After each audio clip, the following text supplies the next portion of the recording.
Assalamualaikum warahmatullahi wabarakatuh. Perkenalkan semuanya, kami dari kelompok 2 Lomba Video Kreatif kelas 12 IPS 2 dalam rangka acara Maulid Nabi Muhammad SAW SMA Plus PGRI Cibinong.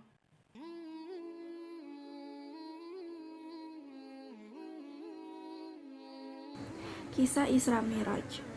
Malam itu, usai sholat Isya dan beristirahat sejenak, Rasulullah SAW yang saat itu berbaring di Masjidil Haram didatangi malaikat Jibril dan dada beliau dibelah.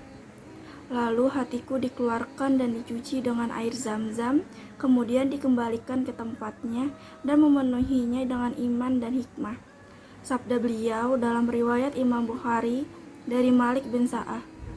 Setelah itu didatangkan buraq yang nantinya menjadi kendaraan beliau sewaktu Isra. Buraq satu akar kata yang artinya kilat. Didatangkan kepadaku burak, yakni seekor tunggangan berwarna putih, lebih tinggi dari keledai, dan lebih pendek dari bigal. Ia meletakkan langkahnya sejauh pandangannya. Sabda Rasulullah dalam riwayat Imam Muslim dari Anas bin Malik. Setiba di Masjidil Aqsa, beliau sholat 2 rakaat mengimami ruh para nabi. Usai sholat dan keluar dari Masjid Al-Aqsa, malaikat Jibril datang membawa 2 wadah minuman, satu berisi susu dan satu lagi khamar. Rasulullah pun membeli susu. Sungguh engkau telah memiliki kesucian, kata Jibril dalam lanjutan hadis tersebut. Miraj pun dimulai. Rasulullah naik burak bersama Jibril hingga tiba di langit pertama. Mari kita simak kisah beliau dalam hadis yang panjang lanjutan dari hadis Sahih Bukhari dari Malik bin Syahsya'ah di atas.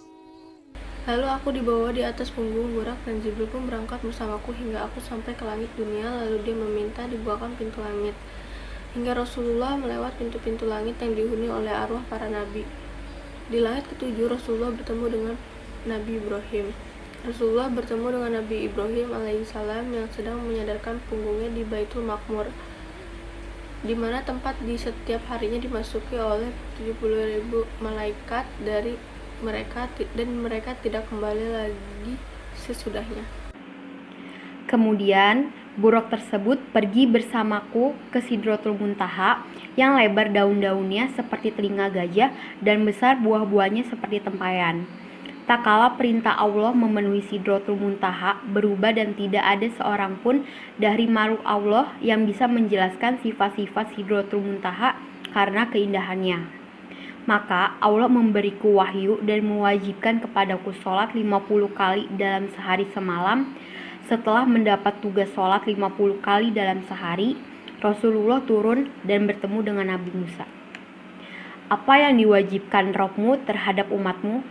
Tanya Nabi Musa. Aku menjawab, sholat 50 kali. Musa berkata, kembalilah kepada Robmu dan mintalah keringanan kepadanya, karena sesungguhnya umatmu tak akan mampu melakukan hal itu. Sesungguhnya aku telah menguji Bani Israel dan aku telah mengetahui bagaimana kenyataan mereka. Aku menjawab, aku akan kembali kepada Robku. Lalu aku memohon, ya Rob, berikanlah keringanan kepada umatku. Lalu aku diberikan keringanan 5 sholat. Lalu aku kembali kepada Musa alaihissalam dan berkata kepadanya, Allah telah memberikan keringanan 5 kali. Musa mengatakan, sesungguhnya umatmu tak akan mampu melakukan hal itu, maka kembalilah kepada Robmu dan mintalah keringanan kepadanya. Aku terus bolak-balik antara Robku dengan Musa hingga Robku berfirman, wahai Muhammad, sesungguhnya kewajiban sholat itu 5 kali dalam sehari semalam. Setiap sholat mendapat pahala 10 kali lipat, maka 5 kali sholat sama dengan 50 kali sholat.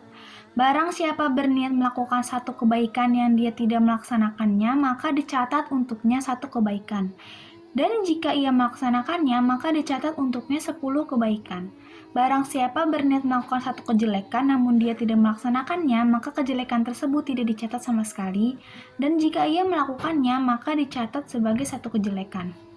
Kemudian aku turun hingga bertemu Musa, lalu aku memberitahukannya kepadanya. Maka ia mengatakan, kembalilah kepada Robmu dan mintalah keringanan lagi. Aku menjawab, aku telah berulang kali kembali kepada Robku hingga aku merasa malu kepadanya.